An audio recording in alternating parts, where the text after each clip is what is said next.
അപ്പോൾ സൂഫി സമ്മേളനം എന്ന് പറഞ്ഞൊരു സമ്മേളനം നടത്തി, മോഡിയാണ് നടത്തിയത്. സൂഫി എന്ന് പറഞ്ഞാൽ ഇസ്ലാമിൻ്റെ ആത്മീയതയിൽ അത്യുന്നതയിൽ നിൽക്കുന്നവരാണ്.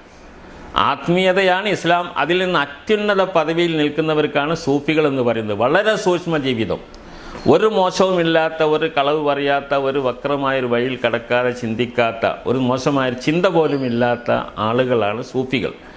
അവരുടെ സമ്മേളനം നടത്തിയത് മോഡിയാണെന്ന് പറയുമ്പം ആ മോഡിയുടെ സമ്മേളനത്തിൻ്റെ നടത്തുന്നതിൻ്റെ ഉദ്ദേശം എന്താണെന്ന് നമുക്കറിയാലോ.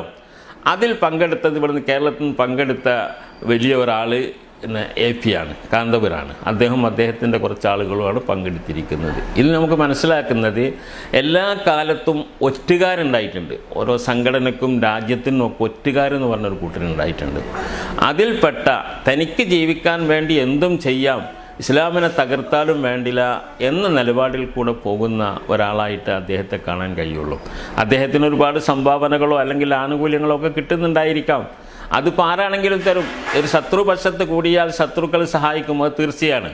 അത് ഇസ്ലാമിൻ്റെ ശത്രുക്കളെ സഹായത്തിന് വേണ്ടി പിടിച്ചുകൊണ്ട് മുന്നോട്ട് പോകുന്നത് ഈമാനുള്ളവർക്ക് അല്ലെങ്കിൽ വിശ്വാസം ശുദ്ധവിശ്വാസമുള്ളവർക്ക് യോജിച്ചതായിരിക്കില്ല എന്ന് മനസ്സിലാക്കാനുള്ള ബുദ്ധി പോലും അദ്ദേഹം മാറ്റിവെച്ചു എന്ന് പറയാം. അദ്ദേഹത്തിന് ഇല്ല എന്ന് പറഞ്ഞുകൂടാ, അദ്ദേഹം തൽക്കാലം മാറ്റിവെച്ചു.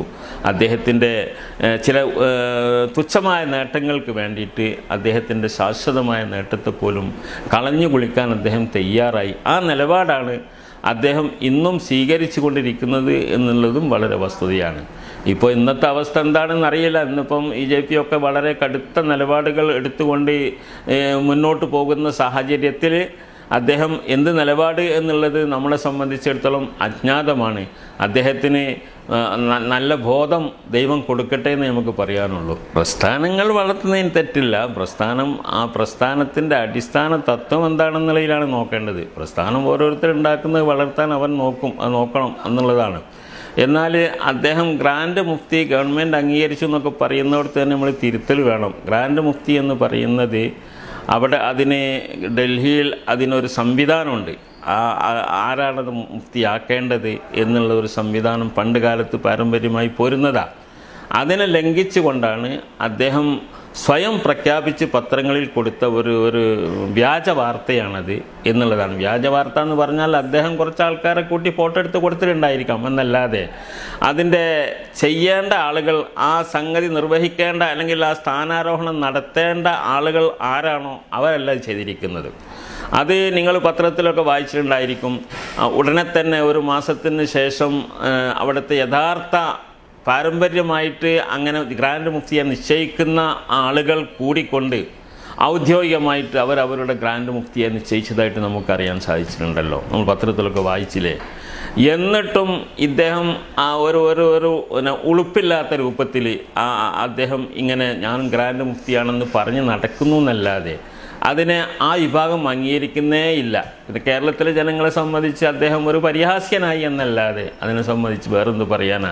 പിന്നെ മോഡി അംഗീകാരം കൊടുത്തെന്ന് ഇപ്പം നിങ്ങൾ പറയുമ്പോൾ ഞാൻ കേൾക്കുകയാണ്. അങ്ങനെ അംഗീകാരം കൊടുത്തായിട്ടും എവിടെയും വന്നിട്ടില്ല. ഇനി കൊടുത്താലും അത്ഭുതപ്പെടാനില്ലല്ലോ.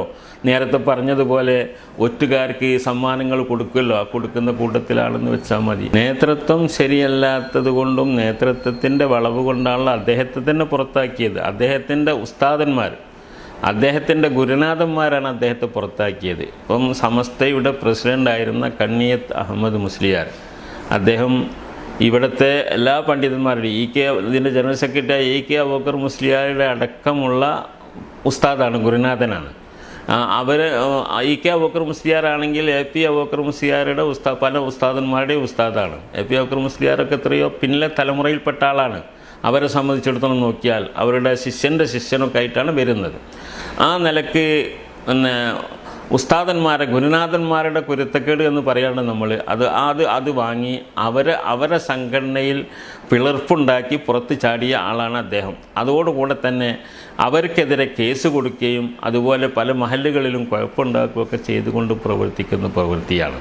എത്രയോ മഹല്ലുകളിൽ അടിപിടികൾ നടന്നു, അതുപോലെ പിടിച്ചടക്കൽ നടന്നു, സ്ഥാപനം പൂട്ടിച്ചു, കൊലപാതകങ്ങൾ വരെ നടന്നു. ഇതിനൊക്കെ ഉത്തരവാദി അദ്ദേഹം തന്നെയാണ്.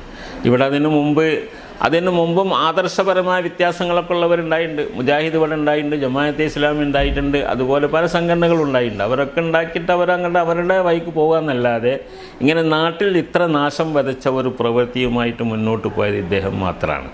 അതിപ്പോഴും തുടർന്നു കൊണ്ടിരിക്കുന്നു. അതിന് കൂട്ടുപിടിക്കാൻ പറ്റിയവരൊക്കെ ഇസ്ലാമിൻ്റെ ശത്രുക്കളാണെങ്കിൽ പോലും അവരൊക്കെ കൂട്ടുപിടിച്ചുകൊണ്ടാണ് അദ്ദേഹം പ്രവർത്തിച്ചു കൊണ്ടിരിക്കുന്നത്.